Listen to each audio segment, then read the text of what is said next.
Welcome to capital TV Andhra Pradesh. ముందుగా బులెటిన్లో headlines. Mega డిఎస్సిపై ముఖ్యమంత్రి కీలక ప్రకటన. రిషికొండ బీచ్ లో బ్లూ ఫ్లాగ్ నిరంతరం ఎగురుతుంది మంత్రి. శారదాపీఠం అక్రమాలపై సిట్ వేయాలి తెలుగు శక్తి అధ్యక్షుడు బివి రామ్. బలభద్రపురంలో క్యాన్సర్ కేసులపై వైద్య ఆరోగ్య శాఖ మంత్రి సత్యకుమార్ యాదవ్ వివరణ. 5 ఏళ్ల వైఎస్ఆర్సీపీ పాలనతో ఏపీ రాష్ట్రాన్ని జగన్ నాశనం చేశారు మంత్రి. శ్రీకాకుళం జిల్లాలో ఐటీడీఏ లేకపోవడం వలన గిరిజనులకు అన్యాయం జరుగుతోంది. కూటమి ప్రభుత్వం హామీలను గాలికి వదిలేసింది వైసీపీ ఎంపీ గురుమూర్తి. ఆంధ్రప్రదేశ్లో ఉపాధ్యాయ ఉద్యోగాల కోసం ఎదురు చూస్తున్న అభ్యర్థులకు ముఖ్యమంత్రి చంద్రబాబు నాయుడు గుడ్ న్యూస్ చెప్పారు. మెగా డిఎస్సిపై ముఖ్యమంత్రి కీలక ప్రకటన చేశారు. మంగళవారం కలెక్టర్ల కాన్ఫరెన్స్ లో సీఎం మాట్లాడుతూ డిఎస్సిపై స్పష్టత ఇచ్చారు. వచ్చే నెలలో మెగా డిఎస్సిని ప్రకటిస్తామని చెప్పారు. డిస్ట్రక్షన్ కూడా జరుగుతుంది. అదే మనం ఒకసారి చూస్తే 5 సంవత్సరాలు నా సుదీర్ఘమైన రాజకీయ అనుభవం నేను చూసినప్పుడు ప్రజల్లో అంత ఫ్రస్ట్రేషన్ ఎప్పుడు రాలా. అందుకే స్ట్రైక్ రేట్ చూస్తే 93% స్ట్రైక్ రేట్. నేను 4వ ముఖ్యమంత్రిని, ఎప్పుడు ఇంత మెజారిటీస్ మాకు రాలా. అంటే అది ఇండికేషన్ ఏంటంటే ఇక్కడుండే వాళ్ళమే పరిపాలనలో ఉన్నారు మీరు, కానీ ప్రజలు ఆమోదించలేదు ఆనాటి పాలన. అయితే ఈరోజు యాస్పిరేషన్స్ కూడా ఎక్కువగా ఉన్నాయి. ఈ విషయం కూడా మనం గుర్తుపెట్టుకోవాల్సిన అవసరం ఉంది. ఒకప్పుడు పరిపాలన అంటే రెగ్యులేటరీ మాత్రం, మీరందరూ కలెక్టర్స్, కలెక్షన్ ఆఫ్ రెవెన్యూ. ఇప్పటికి కూడా మీ అందరికి ఎందుకు రిమైండ్ చేస్తుందంటే మీ మైండ్లో నుంచి అది తీసేయాలి. ఇప్పుడు మీరు చీఫ్ ఎగ్జిక్యూటివ్ అది district, collector and magistrate. Magistrate అన్నప్పుడు ఎక్కడ కూడా ఎలాంటి అవాంఛనీయ సంఘటనలు జరగకుండా అదే మాదిరిగా ఫ్యూచర్ని మీరు ప్లాన్ చేసే పరిస్థితిలో ఉండాలి. అట్లా కాకుండా ఒక అథారిటేరియన్గా మేము రూమ్లో నుంచి బయట రాము, లేకుంటే కలెక్టర్ అంటే దర్బార్ ఉంటుంది. ఇంతమంది పాత రోజులు ఉండేవి, నాకు బాగా జ్ఞాపకం. ఎంఆర్ఓ ఆఫీస్ ఉండేది. మీరు కొత్త కాబట్టి, మీరు కొంత యంగ్స్టర్స్ కాబట్టి మీకు తెలియదు. ఏసీ రూమ్లో కూర్చొని పంకా పెట్టుకునేవాళ్ళు. ఒక మనిషి ఉండి దాన్ని లాగుతా ఉండేవాడు. అంటే అది స్టేటస్ సింబల్ అయిపోయింది. బ్రిటిష్ వాళ్ళు ఉన్నప్పుడు కరెంటు లేదు కాబట్టి ఫ్యాన్ కూడా సరిగా లేకపోతే పంకా పెట్టి దాన్ని లాగుతూ ఉంటారు, గాలి వేస్తూ ఉంటారు. అలాంటి ఓల్డ్ అడ్మినిస్ట్రేషన్. కలెక్టర్స్ కూడా నాకు 30 సంవత్సరాల నుంచి మిమ్మల్ని చూస్తున్నాను. నేను ముఖ్యమంత్రిగా అంత ముందు కూడా చూశాను. 45 ఇయర్స్ 47 ఇయర్స్ చూశాను.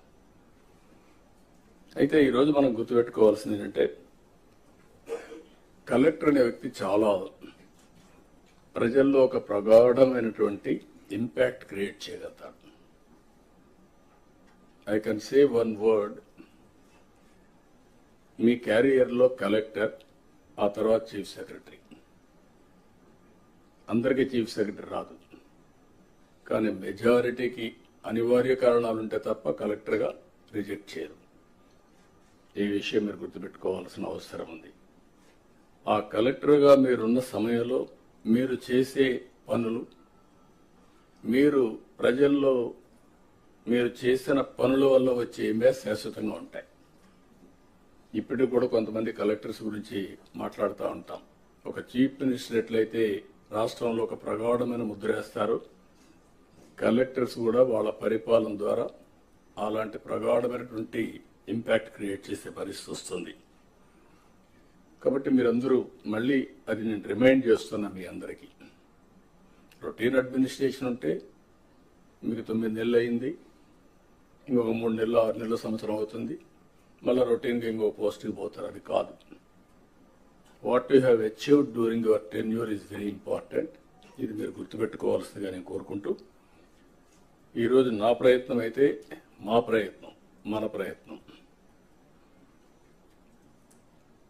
విధ్వంసమైన రాష్ట్రాన్ని గాడిన పెట్టడానికి మేము ఎన్నికల్లో చెప్పాం చాలా స్పష్టంగా, రాష్ట్రాన్ని పునర్నిర్మాణం చేస్తామని.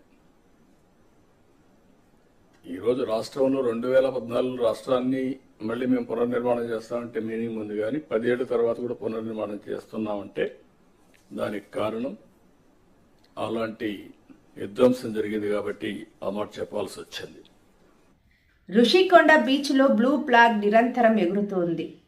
ఆ దిశగా అనేక చర్యలు చేపడుతున్నామని పర్యాటక శాఖ మంత్రి కందుల దుర్గేష్ వెల్లడించారు.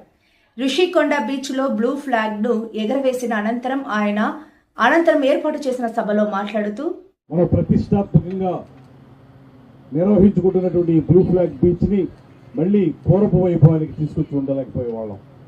ఇవాళ ఇంత చక్కగా ఈ కార్యక్రమాన్ని మళ్లీ ప్రారంభించడానికి అవకాశం కల్పించిన అధికారులకి, జిల్లా కలెక్టర్ గారికి కూడా అభినందనలు తెలియజేస్తూ, ముఖ్యంగా దేశం మొత్తం మీద 13 బ్లూ ఫ్లాగ్ బీచ్లుంటే ఆంధ్రప్రదేశ్ లో అద్భుతమైనటువంటి ప్రకృతి సౌందర్యం ఉన్నటువంటి విశాఖపట్నం ఋషికొండ బీచ్ మనకి బ్లూ ఫ్లాగ్ బీచ్ గా కూడా పరిగణించబడింది.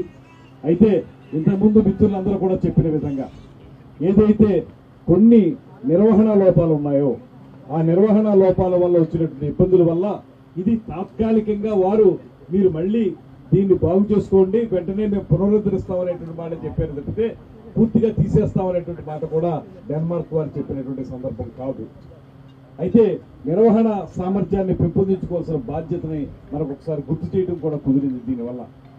ఎందువల్లనంటే ఇవాళ మనకు ఒక కార్యక్రమాన్ని తెచ్చుకోవటం పెద్ద విశేషం కాదు, కానీ దాన్ని కొనసాగించడం అనేటువంటి దాని మీద మనందరూ సమైక్యంగా పనిచేస్తేనే, ఇంటిగ్రేటెడ్ అప్రోచ్ తో పనిచేస్తేనే అది సాధ్యపడుతుంది అనేటువంటి మాటకి ఇదొక ఉదాహరణ. ఇవాళ మనం ఏమిటి బ్లూ ఫ్లాగ్ అనుకుంటే ఇక్కడ ఉన్నటువంటి అందాలు, ముఖ్యంగా ఈ సముద్రం మరీ ఎక్కువ లోతు లేకపోవడం వల్ల చాలా మంది ఎక్కువ దూరం వెళ్లి స్నానాలు చేయడానికి కూడా అవకాశం ఉంటుంది.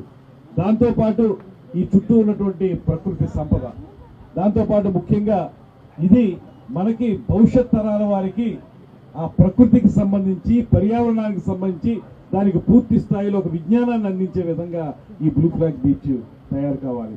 ఇవన్నీ ఉన్నాయనేటువంటి ఆలోచనతోటే ఖచ్చితంగా చెప్పగలను, రాష్ట్రంలో ఉన్నటువంటి 974 కిలోమీటర్ల పొడవున ఉన్నటువంటి సముద్ర తీరంలో విశాఖపట్నానికి, అందున ఋషికొండ బీచ్ కి ఒక ప్రత్యేకత ఉందనేటువంటి మాటను మాత్రం మనందరం గుర్తించాం. అందుకోసమే దీన్ని మళ్లీ నిలబెట్టుకోవాలనేటువంటి ఆలోచనతోటి ఇంత ప్రయత్నం జరుగుతూ ఉంది. మీ అందరికీ మనవి చేస్తున్నాను, నిర్వహణ సామర్థ్యం అంటే కేవలం అధికారుల మీద మాత్రమే ఉండదు, రాజకీయ నాయకులు మాత్రమే ఉండదు. దయచేసి కార్పొరేటర్ గారు కూడా నేను మనవి చేసేది ఏంటంటే, ఇవి 10 కాలాల పాటు ఇలా నిలబడాలంటే, లేకపోతే ఎక్కువ మంది పర్యాటకులను ఆకర్షించాలంటే ప్రజల భాగస్వామ్యం చాలా అవసరం.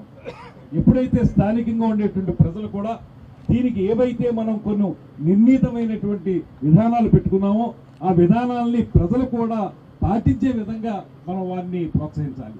దానికి స్థానిక ప్రజాప్రతినిధులుగా మన బాధ్యత చాలా ఉంటుంది.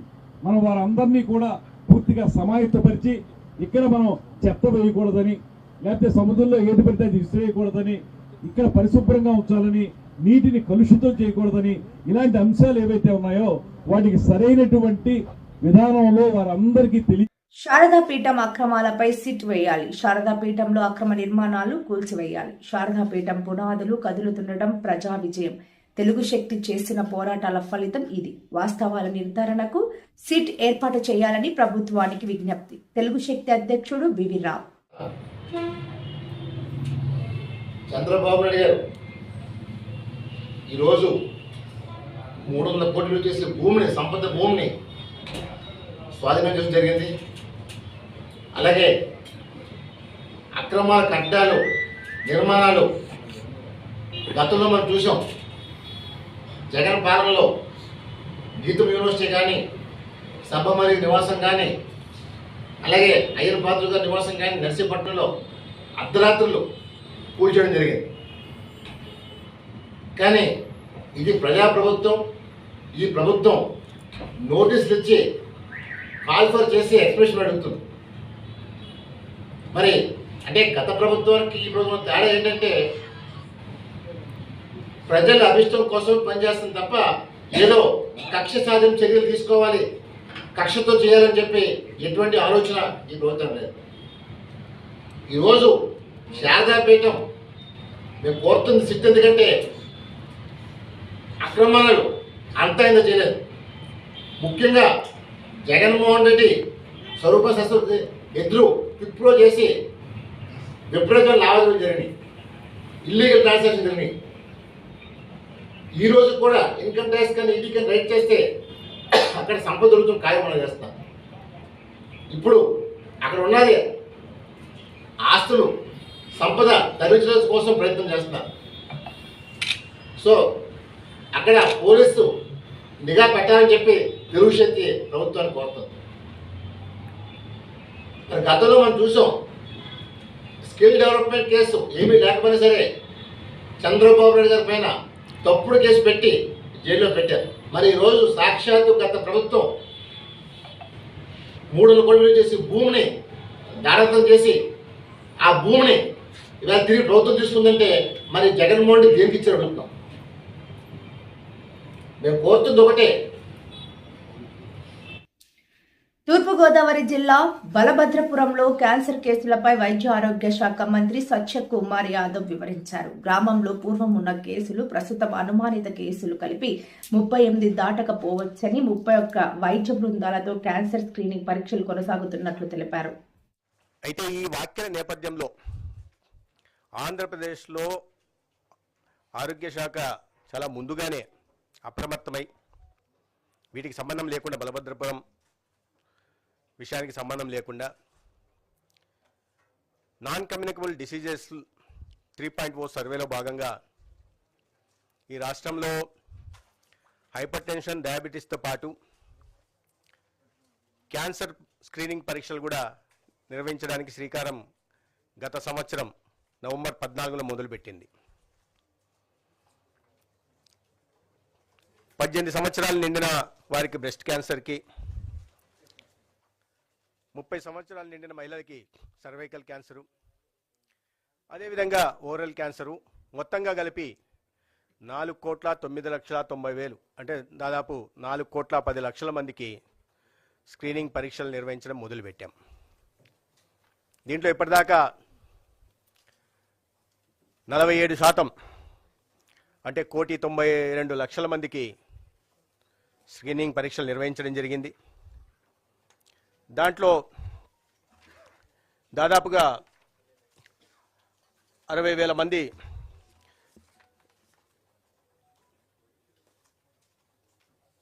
సర్వైకల్ క్యాన్సరు, 50,000 చిల్లర ఓరలు, అదేవిధంగా బ్రెస్ట్ క్యాన్సర్ మొత్తం కలిపి 1,45,000 మంది సస్పెక్టెడ్ కేసెస్ వచ్చాయి. ప్రధానం మీకు నోట్ ఇస్తున్నాం, నోట్లో సంఖ్యలు పూర్తిగా ఇవ్వడం జరిగింది. దీంట్లో నేను కావాలంటే కూడా చెప్తాను. బ్రెస్ట్ క్యాన్సర్ సంఖ్య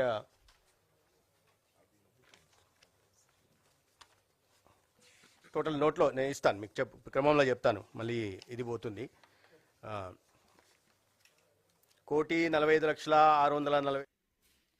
5 ఏళ్ల వైఎస్ఆర్సీపీ పాలనతో ఏపీ రాష్ట్రాన్ని జగన్ నాశనం చేశారని, రాజధాని అమరావతిని అసలు పట్టించుకోలేదని మంత్రి నారాయణ విమర్శించారు. కూటమి ప్రభుత్వం అధికారంలోకి వచ్చాక అనేక ఇబ్బందులు వచ్చాయన్నారు.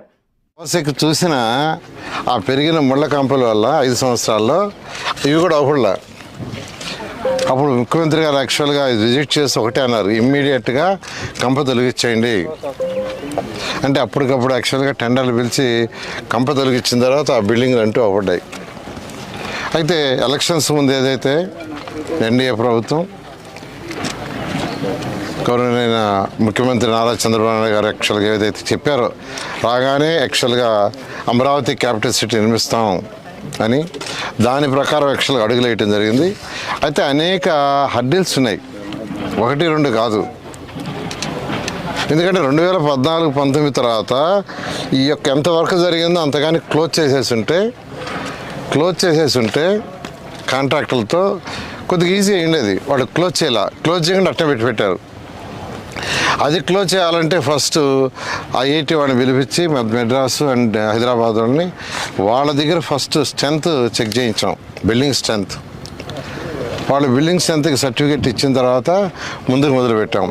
మళ్ళీ ఆ యొక్క కాంట్రాక్టర్స్ ఎవరైతే ఉన్నారో వాళ్ళందరితో కూర్చొని అధికారులు డిస్కస్ చేసి అవి క్లోజ్ చేయాల్సి ఉండే హర్డిల్స్ అవన్నీ కూడా ఓవర్కమ్ అయ్యి దానికి ఒక కమిటీలు వేసుకొని ఆ కమిటీల్లో అవన్నీ చేయటం, అదేవిధంగా రివర్స్ సెంటర్ ఒకటి ఉంది దాన్ని చేయటానికి ఇట్లా అసెంబ్లీలోను క్యాబినెట్లోను అవన్నీ డిస్కస్ చేసి లీగల్ ఇష్యూస్ లేకుండా అన్నీ ఓవర్కమ్ జరిగింది. ఆ తర్వాత యాక్చువల్గా టెండర్లని అధికారులు పిలిచారు. ఆల్మోస్ట్ మెజారిటీ వర్క్స్కి ఆల్మోస్ట్ 90% వర్క్స్కి టెండర్లు కంప్లీట్ చేసాం. ఇప్పుడు యాక్చువల్గా ఎవరికైతే టెండర్లు దక్కించుకున్నారో వాళ్ళందరూ యాక్చువల్గా వర్క్ మొదలు పెట్టడానికి వచ్చారు. ఫస్ట్ వాళ్ళు చేసే పని క్లీనింగ్ చేసుకుంటున్నారు. అదే నిన్న మొన్న నేను యాక్చువల్గా వాళ్ళ కాన్ఫరెన్స్ ఎప్పుడు మీ మ్యాన్ పవర్ వస్తుంది, మిషనరీస్ వస్తుందని అడగటం జరిగింది. ప్రతిరోజు అడుగుతున్నాను.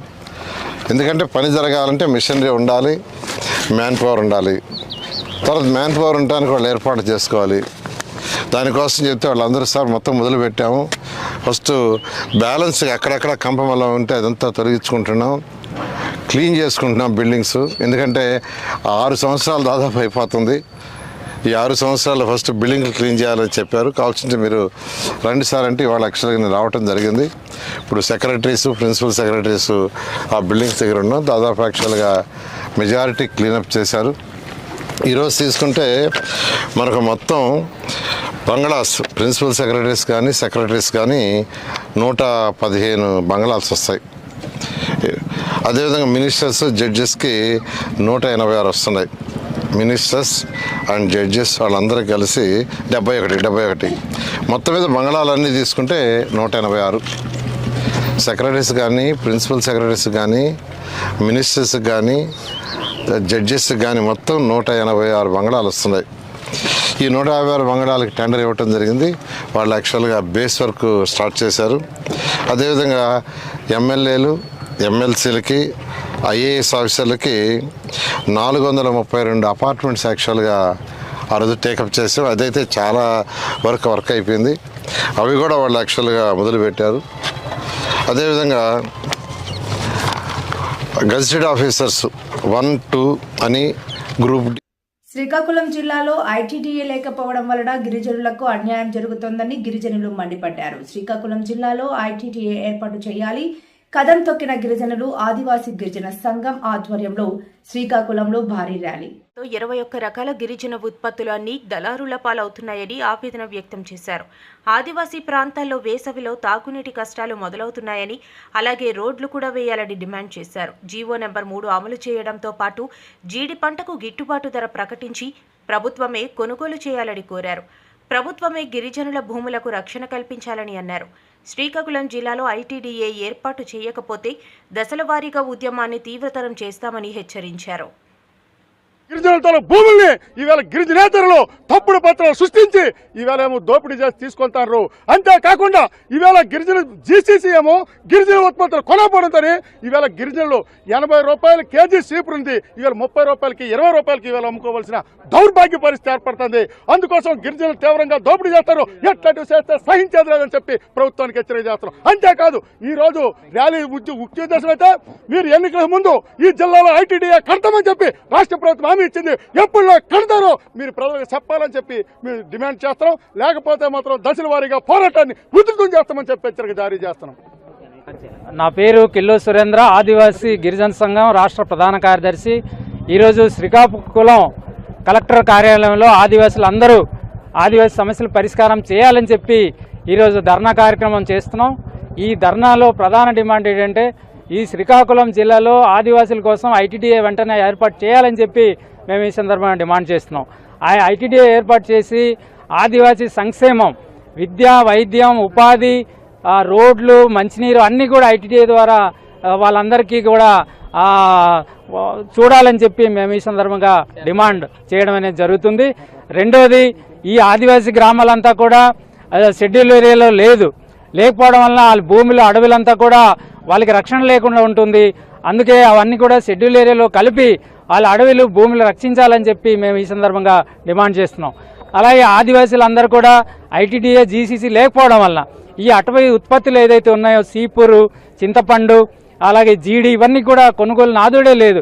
అందుకే రైతులంతా కూడా తీవ్ర అన్యాయం గురి అవుతున్నారు, దోపిడీకి గురి అవుతున్నారు. అందుకే ఐటీడీఏ ఏర్పాటు చేసి ఆ అటవీ ఉత్పత్తులంతా కూడా ఐటీడీఏ జీసీ ద్వారా కొనుగోలు చేసి వాళ్ళందరికీ కూడా గిట్టుబాటు ధర ఇవ్వాలని చెప్పి మేము ఈ సందర్భంగా డిమాండ్ చేస్తున్నాం. అలాగే ఆదివాసీ ప్రాంతం అంతా కూడా ఇప్పుడు ఏసవి వస్తుంది, ఆ ఏసవిలో మంచినీరు లేదు, అలాగే అంబులెన్స్ వెళ్ళాలన్నా రోడ్లు సరైన రోడ్లు లేవు. ఇవన్నీ కూడా వాళ్ళకి పరిష్కారం చేయాలని చెప్పి ధర్నా సందర్భంగా డిమాండ్ చేస్తున్నాం. ఈ శ్రీకాకుళం జిల్లాలోనే మన కేంద్ర మంత్రి గారు ఉన్నారు, అలాగే పక్కన మన గిరిజన మంత్రి ఉన్నారు. వీళ్ళందరూ జోక్యం చేసుకుని ఈ ఆదివాసుల కోసం తక్షణమే ఐటీడీఏ ఏర్పాటు చేయాలి, అలాగే ఈ షెడ్యూల్ గ్రామాల్లో గిరిజనులకి కలపాలని చెప్పి మేము ఈ సందర్భంగా డిమాండ్ చేస్తున్నాం. అందుకే ఈరోజు ఐటీడీఏ ఏర్పాటు ప్రధాన డిమాండ్తో ఈరోజు ఆదివాసులు అందరూ కూడా వందలాది మంది ఈరోజు ఈ ధర్నా కార్యక్రమం చేయడం జరుగుతుంది. రాష్ట్ర ప్రభుత్వం వెంటనే ఈ చొరవ తీసుకుని ఈ సమస్య పరిష్కారం చేయాలి, లేకపోతే మాత్రం ఆదివాసులు అందరూ కూడా పోరాటానికి సన్నద్ధం చేయడం కోసం ఈ ధర్నాని మేము ఏర్పాటు.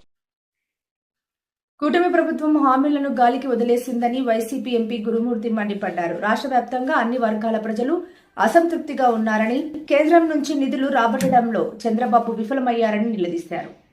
ఇంకా క్లియర్గా తేటతెల్లమైంది. నిన్నటికి నిన్న చంద్రబాబు నాయుడు గారు తన పార్టీ ఎంపీ గారైనటువంటి లావు కృష్ణదేవరాయలు గారి ద్వారా లిక్కర్ స్కామ్ రాష్ట్రంలో జరిగిపోయింది, వేల కోట్ల రూపాయలు అవినీతి జరిగిపోయింది అని లేనిపోని మాటలన్నీ కూడా పార్లమెంట్లో మాట్లాడించడం జరిగింది. లేని లిక్కర్ స్కామ్ని సృష్టించి ఏదో ఒకటి హడావిడి చేయాలి, మాట్లాడడానికి ఏదో ఒక టాపిక్ కావాలని మాట్లాడుతున్నారే తప్ప ఇంకొకటి లేదు.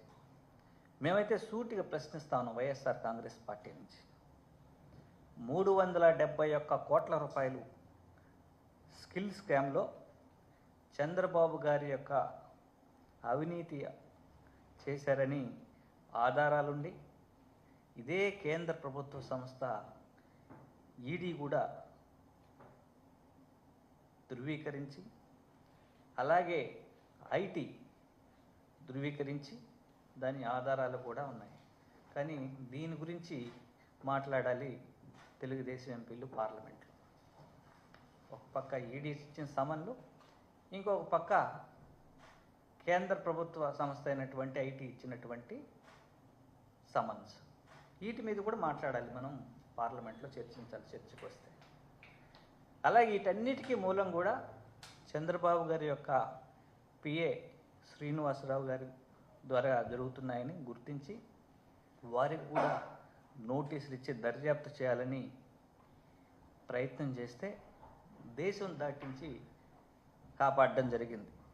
మళ్ళా కూటమి ప్రభుత్వం వచ్చిన తర్వాత ఆయన్ని ఇదే రాష్ట్రంలోకి తీసుకొచ్చి సస్పెన్షన్లు ఎత్తేసి మళ్ళీ ఆయన ఉద్యోగం పెట్టి మళ్ళీ ఇప్పుడు ఆయన ద్వారా కలెక్ట్ చేసే కార్యక్రమాలు చేస్తూ ఉన్నారు.